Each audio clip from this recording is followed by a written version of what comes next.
Bungie, with the aid of Marvel Comics, has just released the Halo graphic novel, a collection of 4 stories and a gallery of artwork all inspired by the Halo universe.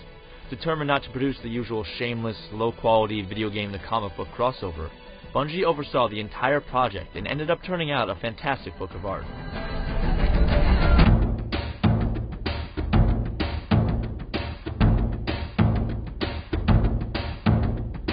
The first story, The Last Voyage of the Infinite Sucker, is clearly the star of the book.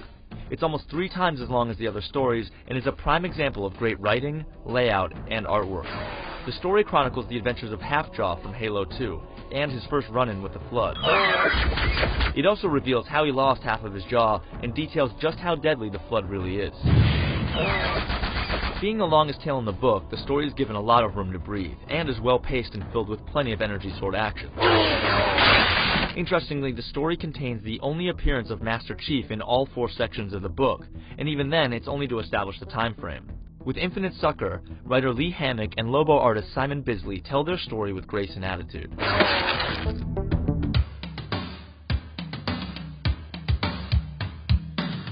The second tale, Armor Testing, packs the weakest punch but showcases an interesting aspect of the Halo universe.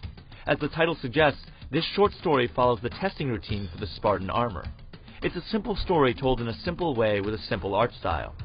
It does contain some adequate Spartan action, but nothing really stands out until the last page, which provides a deeper look into the Spartan mythos. For the third story, Bungie brought in Japanese manga artist Tsutomu Nihei. Breaking Quarantine expands on Sergeant Johnson's escape from the Flood.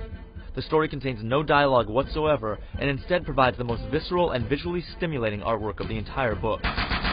Nihei's art style really lends itself to bringing the Flood to life like never before. The only downside of the story is that it's too brief, but its art is truly worth a second and even a third read.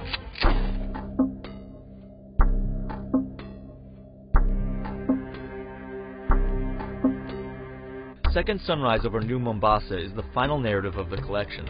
The story explores life on Earth before the Covenant attack. This is probably the most in-depth and thought-provoking story of the book, as it follows a man whose job it is to alter the news about the war, making it more digestible for the public. The story does a fantastic job of detailing life on Earth in the Halo universe, which, aside from the technology, mirrors many current events. But the story isn't all talk.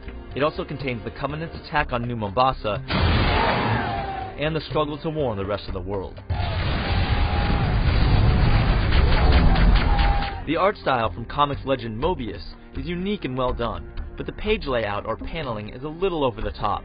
It doesn't flow as well as it should, and you may find yourself not knowing where to read next, which in turn pulls you completely out of the story. If you're feeling a little Master Chief deprived after these stories, you should receive some satisfaction from the 25-page pin-up-style art gallery at the end of the book. The gallery showcases a variety of styles and interpretations of the Halo universe. Besides containing work from many Bungie artists, the gallery also has some heavy hitters like Jeff Deroe tucked inside as well.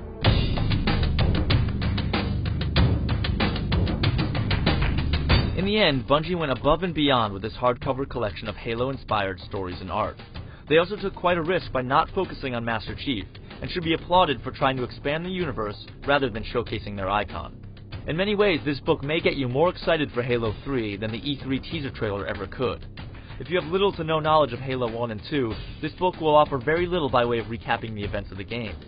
But in the hands of any Halo fan, the Halo graphic novel adds to the mythos, making it a must-buy that will spark your imagination and leave you begging for Halo 3.